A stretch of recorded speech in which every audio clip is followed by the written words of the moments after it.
quite often in the past month or two. It seems to be, I don't know if this is because there's some alleged sales guru out there talking about this, but the question constantly comes up, hey Dick, should we present or should we be promoting value propositions?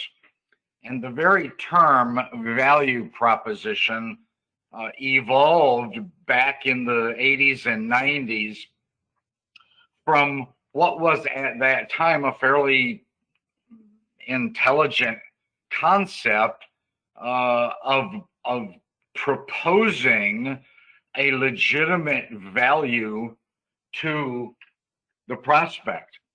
And back in the 80s, 90s, even the very early 2000s, we didn't have the incredible amount of data at our fingertips like we do today. So the consumer at that time could rely on the salesperson to bring the value. Unfortunately, today, value propositions are typically about logic, the rationale, the reason why someone should do business with us, based totally on the concept of logic. And for those of you that have worked with me and anybody that might choose to watch this at a later point, the fact is people buy based on emotion. People don't buy based on logic. And the concept of value proposition is simply about logic. It's about what makes sense and what are the features and the benefits of your product or your service. But in today's world, the consumer or your plumber or your insurance agent or anybody else that you're calling on, they don't make those decisions based on logic. They make them based on value.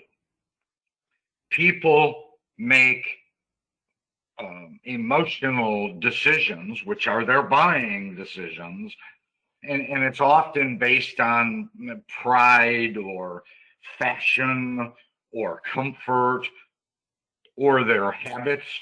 It could even be something like vanity or jealousy or the aesthetic value of something. It can even be based on praise. But those that I just mentioned, none of them have anything at all to do with emotion, or excuse me, with logic. They have everything to do with emotion. And I've had some people say to me, well, geez, our customers are really smart. Well, okay, your customer certainly is smart in the sense that they can Google the features and the benefits of whatever you're servicing. But they're not really that savvy when it comes to making decisions based on logic, because they don't make decisions based on logic. There's no question about it. Once the decision has been made from an emotional point, they will then rationalize their buying decision.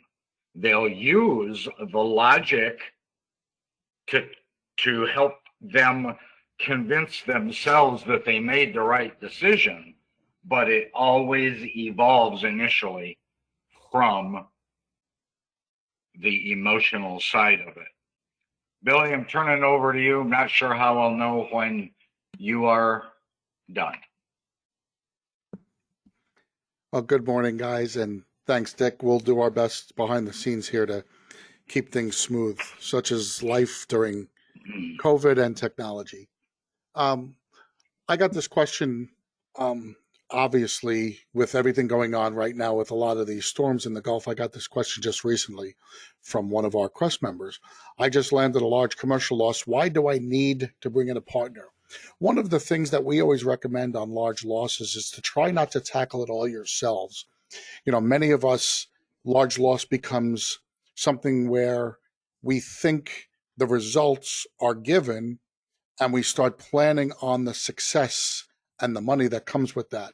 The problem with that is for those of us who don't do large loss regularly, like a Belfour or like an interstate, it's a little bit out of our game plan and we can make little mistakes, but on a large loss, little mistakes end up having large consequences. So rather than trying to strain ourselves and take the big risk, I like to spread the risk. Having a Wall Street background, one of my big things is how to mitigate risk, how to limit risk. And yes, the reward might not be as great, but in our business, it's not really about hitting home runs or grand slams. It should be about hitting lots of singles and doubles and having your company be successful without having these big holes. The other thing about bringing in a partner on a large loss is that we have to understand going forward, we don't want to do a large loss at the expense of our regular core business model. And that's a really important aspect. Our core business model has to stay intact. Large losses are going to come and go, but if we're doing 20 residential water jobs a month and that's our core business, we don't want to take the chance of getting any of our lead sources upset because we didn't respond to their $3,000 or $4,000 loss. A lot of times there's an expression when those of us who like to eat go to a buffet that our eyes are bigger than our stomachs and we load up the plate only to get back to the table and realize that we can't handle everything we put on our plate. Well, the same thing applies to large loss, but we also want to make sure that we can eat every day as well. So we don't want to strain our company. We have to make sure we have a good balance. So I always recommend to companies, especially if you're doing CAT work, to work with a strategic partner. Find out those things that you're weakest at and make sure you have somebody who can help you out. If you're weak at being able to put really good staff members on your job and handling and managing large loss, hook up with somebody who is much more of a large loss manager, somebody who can really handle that part of it for you, the admin part or the labor part. If you're a guy who's got decent amount of equipment but not enough to handle a large commercial loss like a big hotel, make sure you partner up with somebody who's got a larger equipment inventory. When you try to share assets on a job with other companies, it ends up becoming a lot more of a win-win. You can work synergistically with each other and make sure that you have lots of effort and focus going towards the customer. Again, the single most difficult issue, guys, sometimes is when we think our egos get in the way of our reality. And when our egos are telling us, oh, just do it. This is going to be great for you. You can handle this. We always have to make sure we're much more realistic in the things that we want to pass along, not only to our customers, but to our teams as well. So I always recommend to make sure in the long run that you partner up on a large loss unless you're regularly doing large loss. I'm done. Hopefully Dick will get the message that I'm done and we can move along to the next slide. I got it, Billy. Let me kill the volume. I was used my cell phone so I can hear you. So I'm logged on, obviously, again. So I guess this one follows great after Bill's discussion about supporting each other in large losses. But I get this question a lot. I probably had this question hundreds and hundreds of times over the past dozen years. But people are calling me often asking me about my large loss training. And back when I did this under Astic Wagner, I did them every couple of weeks around the country. Today, as part of the CREST program, we have a pretty in-depth large loss training event, but our large loss training program really is focused on the prep program. You see the logo on the right side of the screen. The prep program, it's been around for 10 plus years, stands for Priority Response Emergency Planning. And the entire program is a pretty sophisticated pre-disaster program designed for you as the marketer or contractor to put in the hands of your commercial prospects around your community. Everybody from hotels to nursing homes to churches and schools and the daycare centers. And we have a very detailed and a complete repertoire of specific information. I was going to call them dissertations, but we have on the CREST network in the members side volumes upon volumes of detail about marketing to and selling a pre-disaster program to commercial clients. The program is broken up into, and I think, I can't remember exactly, I believe there are like 30 pages worth of sales and marketing information simply just on hotels, and another 20, 30, 40 pages on nursing homes and on churches and so forth. And so when you attend one of our large loss sales training classes, it is focused specifically on that. It's focused on getting you up to speed as quickly as possible on who to see, who not to see. There are some verticals or commercial end users out there that the industry types just aren't particularly conducive to your marketing. And then we teach you what to say, what not to say, how to approach them, what to do and how to say what you should say to the gatekeeper. When you get in front of the decision maker, we talk about specifically how you can present that information to them as well. So you can check that information out on the CREST network, on the members, or both on the member side and the public side, and reach out to Bill or myself if you want to know more about that.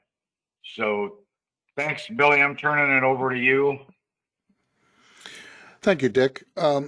This one is just a very practical question that doesn't matter if you're doing commercial, residential, any business owner should care about this question. How many hours should I expect my techs to work each week? Obviously, the simple answer is we should expect them to give us 40 hours of work each week, but we all know that from one week to the next, 40 could turn into 60 or 40 could morph down into 20, and we need to be aware of that. If we're expecting our techs to give us 7 days of work because we're nice and thin, but we're busy, and we're just saying, well, these guys should be happy because they're making lots of overtime, we're setting ourselves up for failure. There has to be a balance for all of our technicians between their work life and their home and personal lives. And as an owner of a company, it's our responsibility to strike that balance. We're always going to have two types of technicians. We're going to have the type of technician that we all want and desire, who's 100% for the company and is willing to give you all their effort towards making it a better company, making your projects as good as they can be, and being there 24/7 to help you out. But I can tell you from experience, if you've got guys working 70, 80 hours a week, whether it's 10-hour days for 7 days or just grinding them every day and every night, and maybe they have a half a day or a day off, you're going to burn them out. two things are going to happen. They're going to lose their desire and their hunger because they're just going to be so physically and mentally worn out. And number two, the quality of their work is going to go down. And at the end of the day, the quality of work is the most important factor for you to consider when you're trying to gauge how many hours you can push one of your technicians. If they're, by the time Friday comes around, if they're physically exhausted and they start taking shortcuts and their work product goes down, you could have upwards of half of your work starting to look sloppy and not be at the standards that you're needing and desiring. Now, can you turn around and hold that against your technicians? Some guys do, not understanding that they're the ones who have driven the technicians to that point. On the slow side, I'll address this real briefly. I don't think it's very fair to tell your technicians, well, it's really quiet, so go home. It's 10 o'clock. I'm not paying you. You're going to clock out, but stay by the phone and stay ready. I don't think that's very fair. If you're the type of company that has 3 or 4 technicians and you're only getting 20 hours a week out of all of them, you're probably overstaffed. And I know that sounds crazy because how could you be overstaffed with just 3 or 4 technicians? But if you're only doing 3 or 4 jobs a month or 5 or 6 jobs a month and you've only got need for them for a couple of days each week, you probably only need 2 guys. But let's talk about the scenario that's far more likely, that we've got 3 or 4 guys and we're trying to handle 20 to 25 projects a month. That's where we have to make a financial decision to invest in our production teams. We can't constantly be expecting and asking our guys to be on call all the time, to be responding all the time at all hours of the day and night, and not to have that significant balance in their home lives. It's a very important mix that we need to make sure we have. Guys, I always say if you're approaching 60 hours a week, you probably need to hire another technician. Remember, most companies in most states require you to pay time and a half for any hours over 40 in a given week. Other companies have special programs with their workers where they're paying them an overtime or a bonus if they're working nights and weekends, which would be in addition to some sort of overtime pay. So usually when you're approaching 60 hours, it's costing you as an employer 70 plus hours to have that one person on call or on working hours. Once you approach 70 hours cost to you, it's definitely worth your while to hire another individual. Yes, it's an overhead cost. Yes, it is locking yourself into a higher staff cost. But the productivity you get from 2 guys working 40 hours as opposed to 1 guy working 60 hours or 70 hours, you get far greater productivity from the 2 guys.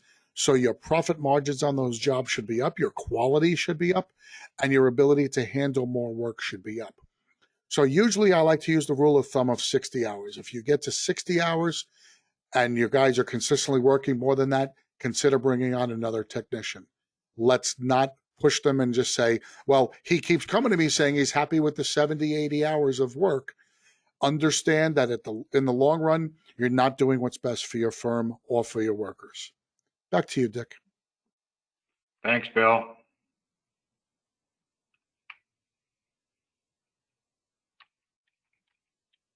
There we go. How do I qualify sales prospects or marketing prospects? It's amazing to me that when I talk to marketers that, especially for the first time or two, that they don't even know that they should be qualifying their prospects or their clients. Further, they have very little understanding from our industry perspective on how they should go about that. So I want to talk for just a second about the compelling reason that you should be qualifying a prospect. Number one, you only have, from a marketing and sales standpoint, somewhere in the 40 to 50 hours a week range to develop relationships and generate clients and customers and referrals and leads. And when you are caught up in or focused on calling every month on every single property and casualty insurance agent in your market, you're going to run out of time. And then when you add to that every plumber or HVAC or carpet cleaning company, those that don't do drying, you're suddenly looking at hundreds and hundreds of prospects. Most of the markets that I'm aware of around the country have somewhere in the neighborhood of 300 or more insurance agents in their market. And there is no possible way that you can or even should be trying to reach every single one of them. I liken it to going duck hunting, going out in the duck blind, putting on a blindfold yourself, load your shotgun with shot, and then when you hear a duck fly overhead, you aim the gun in the air and pull the trigger. That's the unlikely scenario. You're not going to hit the duck. I mean, 1 in 1,000 possibilities. So it's extremely important that you qualify. I've simplified the process over the years for qualifying. Most of my clients use the methodology of an A prospect.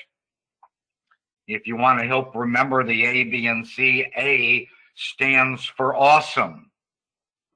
B stands for borderline. Maybe they will, maybe they won't, maybe you can convert them. And then C stands for crap. I always get a crack out of people that fall flat on their face and laughing their head off when I tell them that some of the prospects they've been calling on are crap. However, so many of those marketers say to me, well, yeah, I have been calling on upwards of 300 of them, and yet they tell me that only 20 or 30 of them actually send them work or have sent them work in the past 6, 12, 18 months. I even give them, go 18 months out, the past year and a half, how many people? And it always comes back to, well, maybe a grand total of 50 out of 250 or out of 300. I don't know how to say this politely, but I will try. Why in heaven's name, how's that? Why in heaven's name would you continue month after month, year after year, calling on prospects that are quote unquote crap?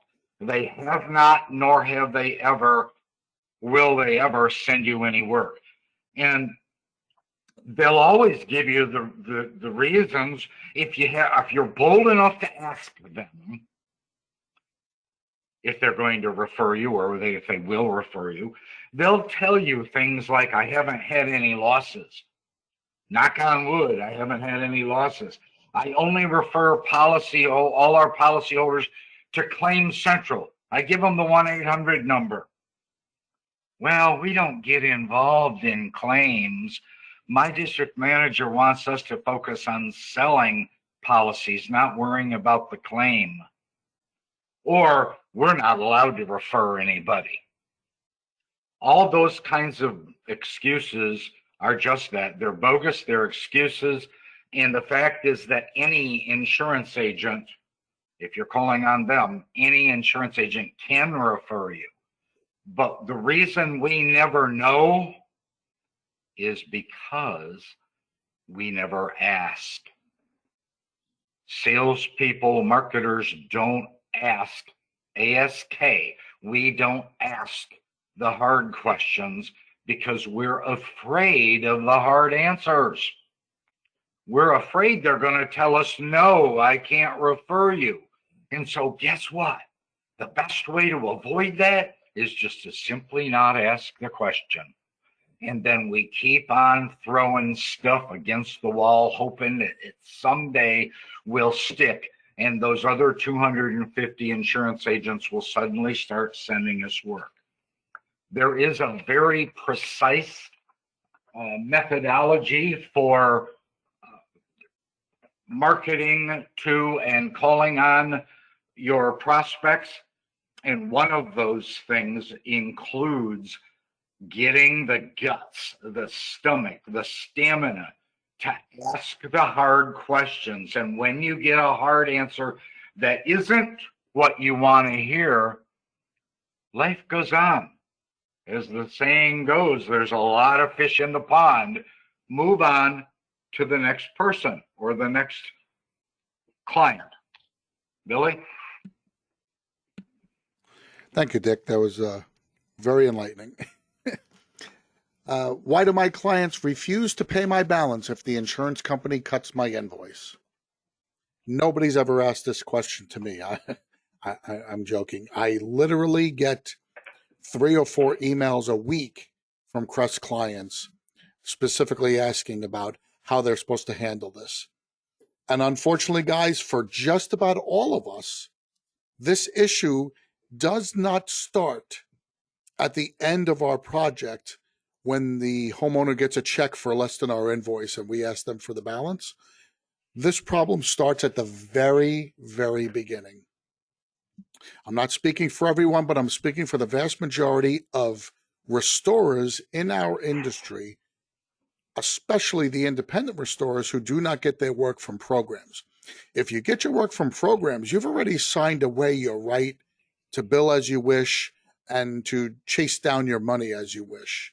You know, most programs give you instructions on how much you're allowed to bill for, what types of line items you're allowed to include, and we kind of make what I like to call a deal with the devil in a way that we are using them as a referral and a marketing tool, for lack of a better term, a lead generation source. And we're also, by saying yes to that, we're saying no to the independence and autonomy to collect our money. But what we do as independents is we go out and we try to do work. And in order to get to yes, very similar to what Dick said before, we never want to hear no. So in order to get to yes, we may say things or infer things that make it easy for the client to make that decision at the end of the job. How many of you go out there and tell the clients, don't worry about it. You don't have to worry about any communication with your insurance company. We take care of everything. Or worse, we're not even going to give you the bill. We're going to bill your insurance company directly as long as you sign this authorization. And then they'll even pay us directly as well. Okay, guys, when we do those two things, we're telling the homeowner that they're not obligated for our invoice. Many times that's what we're alleging, and many times that's what we're doing in practice as well. We're not sending the invoice to the client. We're not telling the client that the invoice is their responsibility. The worst thing we're doing is we're saying all those things, but they're signing a work authorization that within the work auth says exactly the opposite. It says that the full responsibility for payment is in the hands of the client. So now we have a legal document we're going to try to enforce, but everything we have said and inferred to the client says that we're not going to make them part of the process. So I always liken it to when we go to doctor's offices. When we go to the doctor's office, doctors have a very similar relationship to what I'm describing our words convey to our clients. We always give the doctor our insurance information. We never, or if rarely, if ever, get a full invoice from our doctor for our services. If we're going to an in-network doctor, we're paying a copay and then we're done. But even if we're going to an out-of-network doctor, many times the doctors will say, I'm going to put it through my insurance and see what they come back with. Most times the insurance company will pay them an amount far lower than what they've invoiced, and our insurance company is done. But then the doctor comes back to us and says, oh, you know what? I'm only going to charge you $100 extra because I got X. That's what homeowners will expect of us. They don't understand our process is not the same. When we say we'll work with insurance, we're no different than a doctor's office saying we'll work with your insurance. So we have to avoid that apparent similarity, because as of today, as much as the insurance companies want us to devolve our industry into that of a doctor's, where it's all in network and out of network coverages, right now it doesn't exist that way, but we're allowing that to happen. So we need to start at the very beginning. We need to make sure the homeowner understands that ultimately, at the end of the day, they are the responsible party, that we do not have a legal contract or obligation to their carrier. We will do our best to help them communicate with their carrier. But no, we should not ever infer or state that we will work directly with their carrier. Now, for some of you, that's going to be a big change in how you do business. And you might think, well, that's going to screw me. I'm not going to get a lot of work. Just think about how much time and effort and money it's costing you right now to do what you're doing right now, not knowing when you submit a bill for $6,000 if you're ever going to collect most, all, or any of that invoice. We have to start thinking a little differently. We have to start operating a little differently. For those of you who have questions about this, please feel free to reach out to me, bill@thecrestnetwork.com, and I can schedule a time to walk you through this. Several of our clients are doing this right now. They are no longer communicating directly with adjusters. They are sending the invoices to the homeowner, making the homeowner submit those invoices to the insurance company. When the insurance company inevitably comes back with all their questions that they have about the invoice, again, the communication is going through the homeowner. We even have a couple of companies that are refusing to speak to the adjusters on the phone. We're making sure that if the adjuster does call, the PM or the person in the office handling that is making sure that they get the homeowner on the phone so that they are part of this process. Is it working? Yes. Anecdotally, it is working. Obviously, the insurance company keeps pushing back, keeps trying to underpay our invoices. But at least this way, we're building a relationship with the client where they don't feel like we are the bad guy. We're helping them collect the money. So we're making the client feel like the client is the one getting screwed by the carrier, not us. So always keep that line of communication open and try to understand that if your client says, well, I'm not paying your bill because you told me at the start you were going to work with my carrier, understand they're not just being jerks at the end. That's basically the byproduct of the process we have set up for them. Thanks, Dick. Thanks, Bill. This question surprised me. It's come up several times in the past 4, 5, 6 months. Usually or often it's a few days or a few weeks before one of our clients or somebody that I'm working with knows they're going to be actually doing some sort of a home show booth or a home and garden show event, and they're going to rent a 10 by 10 space, and they're really interested in how can I make that work. Often that investment, if you factor in the employees' time spent at those shows in the booth, as well as the cost of the booth and the setup of the booth, including things like a nice plush carpet in the booth and tables, and some of them go all out with computer and a monitor, and they're displaying or showing something. There is an absolute need to get a legitimate or a positive ROI. If they can't get a good return on their investment, there really isn't any point in having the booth to begin with. A negative ROI it's really never good. Usually there are several mistakes made that we see at every show, and many of you, Bill and I, routinely, at least when the event is happening, go to the experience in Vegas or Tampa or we were going to go to the one in Cincinnati last year, or earlier this year. You know how that worked out.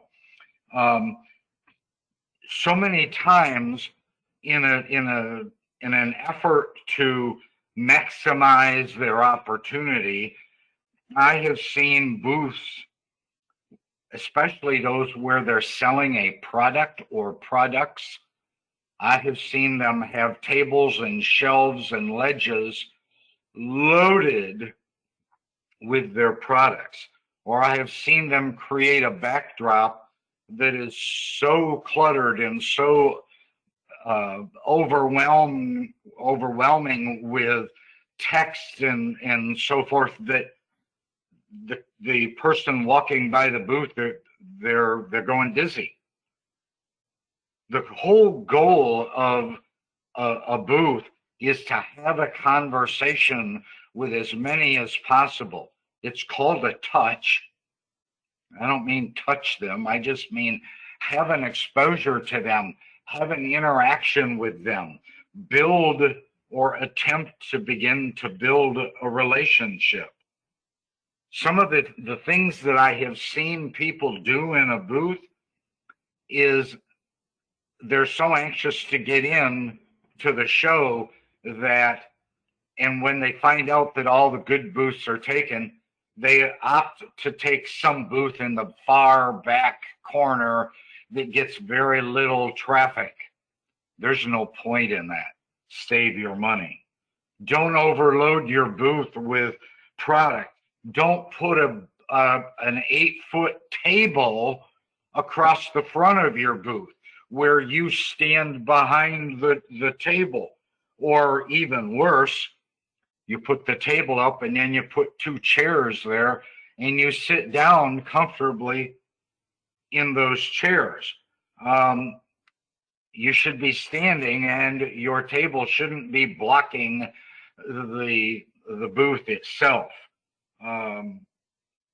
So please, those are some of the simple parts of that. You ought to approach the home show or your booth with the concept or the idea of having a specific goal or specific goals. For example, maybe your goal is as simple as I want to get as many possible people signed up to our giveaway. I want to collect as many business cards as I can possibly collect. Remember, those business cards or those signups generate you contact info. It generates you an email address often, and those are extremely valuable. But you know what I find with so many of those clients that have a booth, even when they get the information, for example, they're going to give away a 30-inch or 32-inch flat screen TV.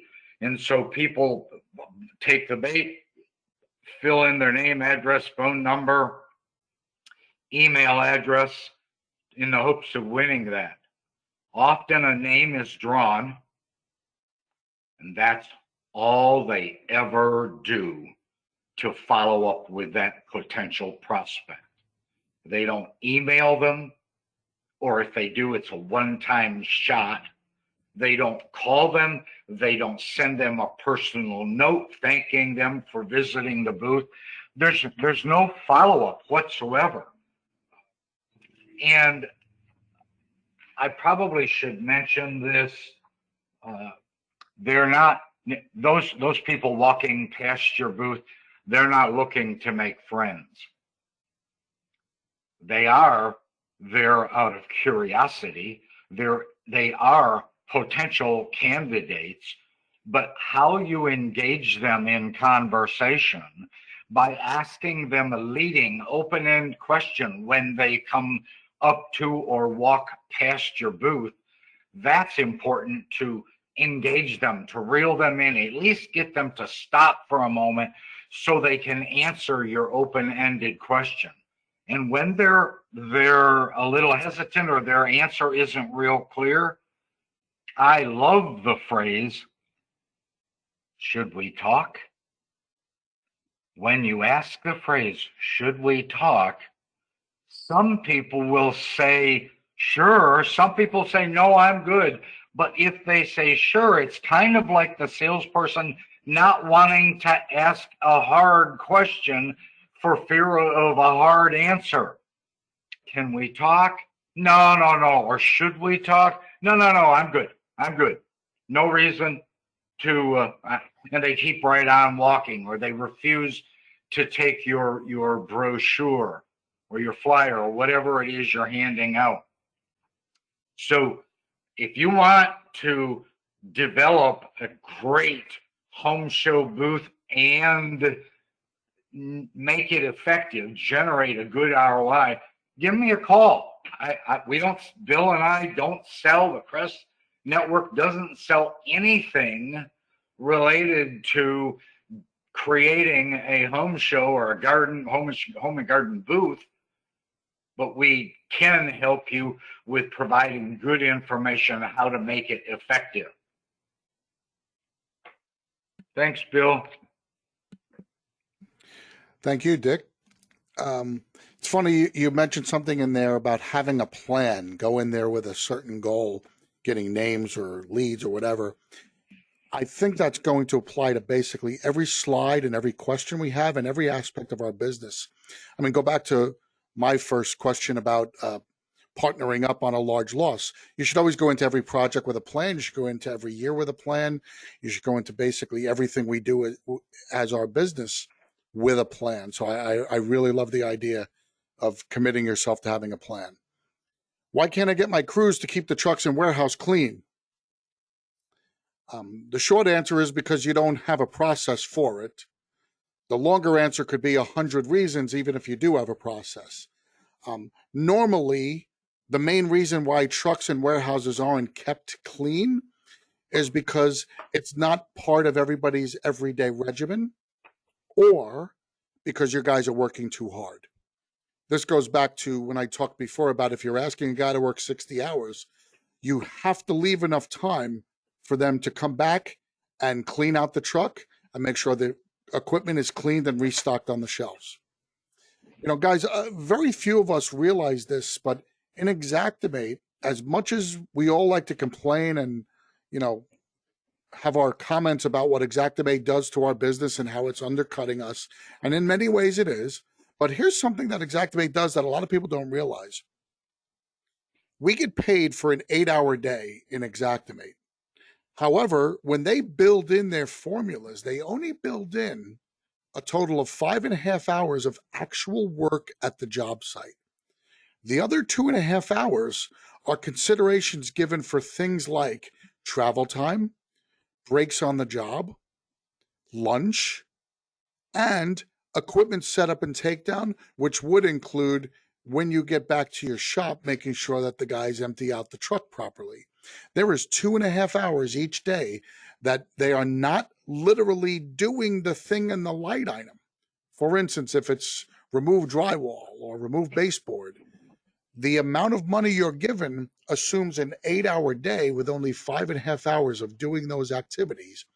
The other 2.5 hours is for the rest of the activities that you have them on the clock for. So as long as we understand that, we should be making sure that our guys know that part of their job before they clock out is to make sure that everything is back in its place. You know, many of us have heard the expression fire engine ready.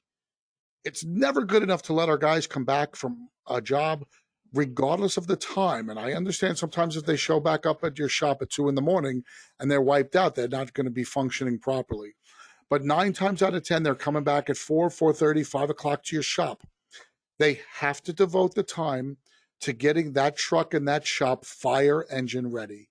If you get a call at 10 o'clock at night, you don't want to waste time having them take 45 minutes to an hour to get that truck emptied out with the trash from the previous day, reloaded with clean equipment to get out, because you're promising a certain amount of response time. Let's make sure we can meet that promise by having them come back and constantly stressing and coaching and working on the process of having them put stuff back. So let's make sure we know that they know that that's an obligation. We stress that as part of their job, just like we would stress making sure they wear proper PPE and they do very good containment. Well, the condition of the trucks in the warehouse is the same. And let's also make sure that we're not overworking them, because if we're overworking them and they come back and they're just too exhausted to do this work, guess what? That is on you guys. You have to make sure that we're not pushing them too far. This goes back to what I talked about before. So make it part of the process, but also make sure you understand what you're asking them to do as part of their full day. Thanks, Dick. Thanks, Billy. Many marketers and clients that I've coached know that I'm a fanatic about you being different, and specifically being different than your competitor in the marketplace. And even to be more specific than that, being different than the other marketers that are also calling on the same clients. We all know that there are in excess of 7 billion people in our world. There are over 330 million people in the United States. There are over 30 million businesses at least listed or registered in the Info USA, who tracks all businesses. It's going to be a major challenge to be unique or unusual or different. But the fact is, you're not going to be very highly effective unless you're able to create differentiation for yourself as a salesperson or marketer and for the brand that you represent. When you look and act and sound like every other salesperson or marketer, the prospect looks at you with some level of annoyance. Unless you can provide your prospect or your client with a compelling difference between you and all of those other marketers that are parading in and out of their doors, if there's no contrast, then guess what? Bad news for you. You get lumped into the same category as all of the rest of them.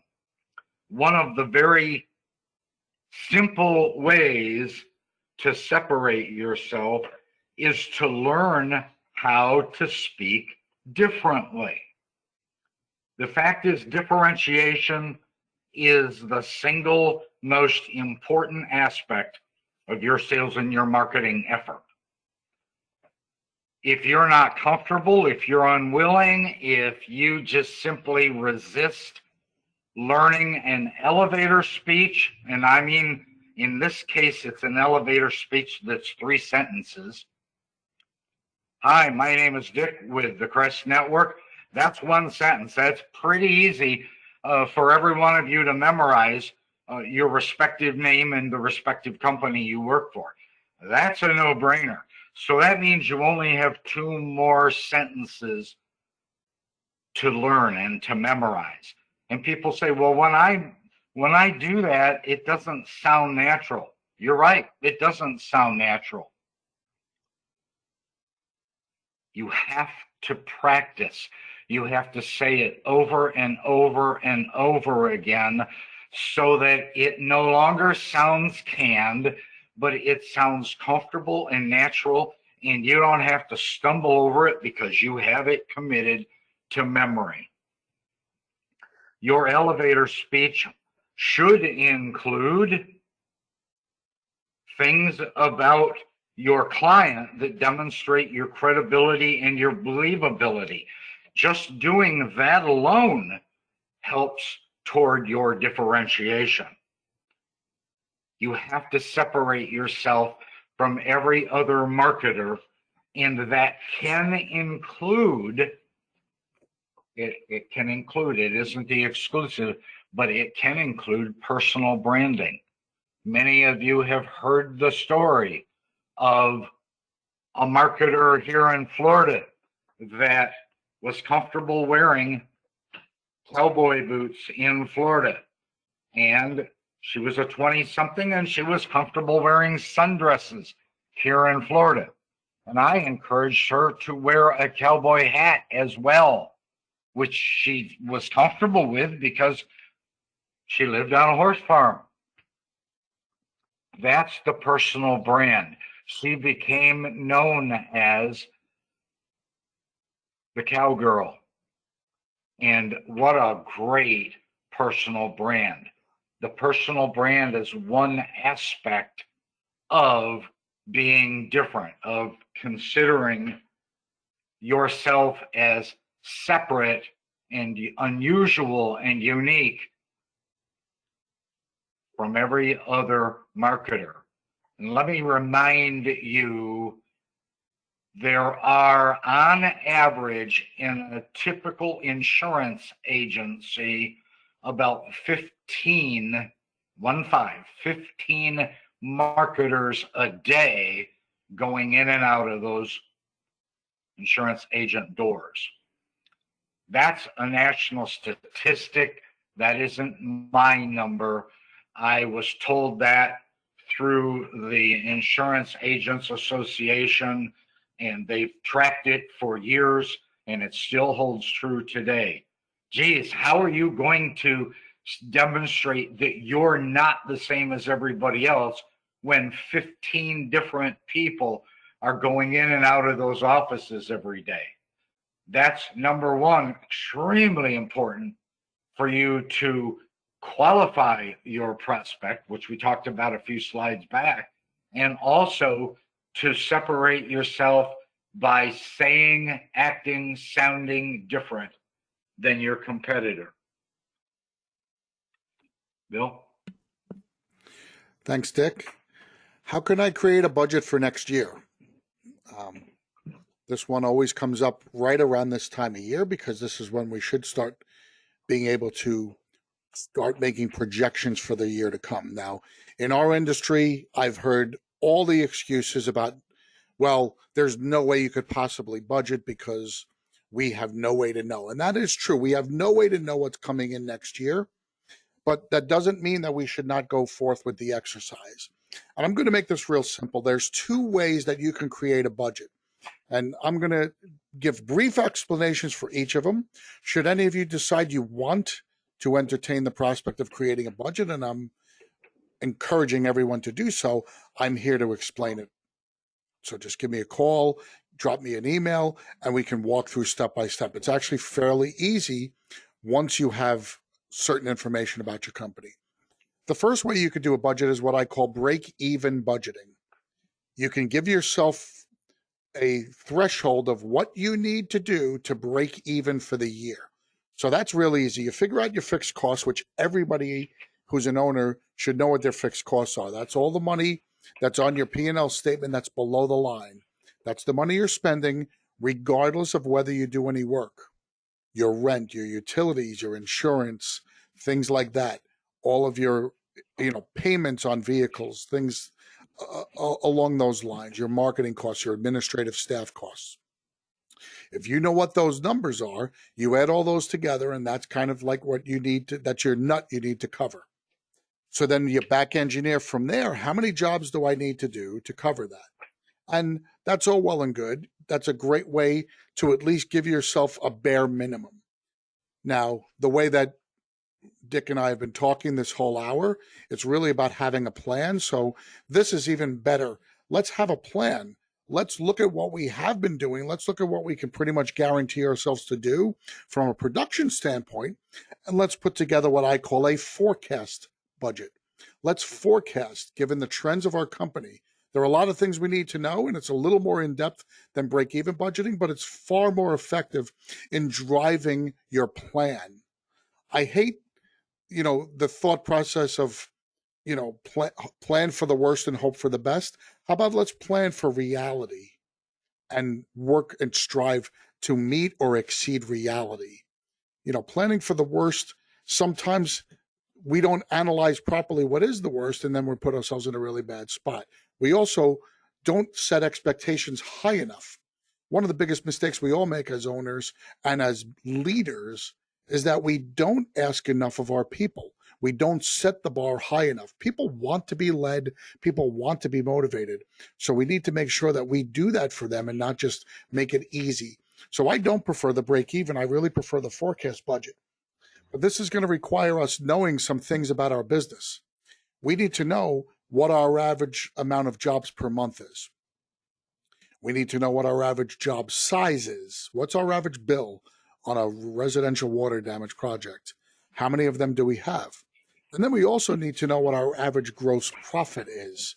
Are we doing our business at 60% profit, or are we doing our business at 80% profit? Knowing those is going to enable us to set a better budget. We also need to have a really good idea of what our marketing trend is. What I mean by marketing trend is, if you're working with Dick, Dick can give you a really good idea and tell you whether or not the efforts of your marketer are better than they were at the beginning of last year, worse than they were at the beginning of last year, or about the same. So then you could forecast saying, well, my effort should be a little bit better because my marketer's been doing better the last few months. So that should result in a better year-over-year number. And then you could add in a reasonable amount of growth to your company and to your budget. Like I said, this is forecasting. So we know we can't be perfect, but we want to set goals that are achievable, but also that are really, really pushing our people to get the best out of them. One of the companies that we work with here at Reliable is up to 35 water damage projects a month. And as a CREST member, they're doing all of this work. They're doing the analysis. They know what their average job size is. They know what their gross profit is. So we're already creating a budget for Reliable for next year that's setting them up to do at least 40 jobs a month. That's not a huge percentage increase. To go from 35 to 40, we're not talking about a big percentage increase, about 12%. But we're still driving. 5 extra jobs is still a drive for the marketers and for the production staff and for the administration staff to be able to handle that. So we're setting that up. But we're not doing it because break even for the company might be 25 projects. But now we're setting the target and the goal at 40. So forecast budgeting is what I would prefer you guys do, because not only is it good for your financial health, it's also good for the psychological health of your employees and your company as well. To me, if you want any drive and desire going into 2021, and if you want any kind of a roadmap and plan, you need to have a budget. And if you need to have a budget and you are a little lost on how you can create that budget, please reach out to me. That's one of the things I really love doing with you guys. And currently, I'm in the process or starting to work on 9 budgets for our CREST members. So there's room for a few more. Please reach out to me and I can certainly assist you in creating those budgets. Thanks, Dick. Thanks, Bill. Bill, why don't you wrap this up? Guys, on behalf of Dick, myself, and everyone here at the CREST Network, I really want to thank you for not only joining us today, but for your continued support throughout the year. We know and we appreciate how tough it's been for all of you throughout this year, dealing with some unprecedented hesitances, interruptions, and difficulties with your business life and your personal lives. And we're so proud and glad that we could be here to assist you in any way that we have. And we continue to be here for anything that you guys need. I can't thank you enough for all your time. And on behalf of everyone, thank you so much. Continued success and have a great day. Thank you.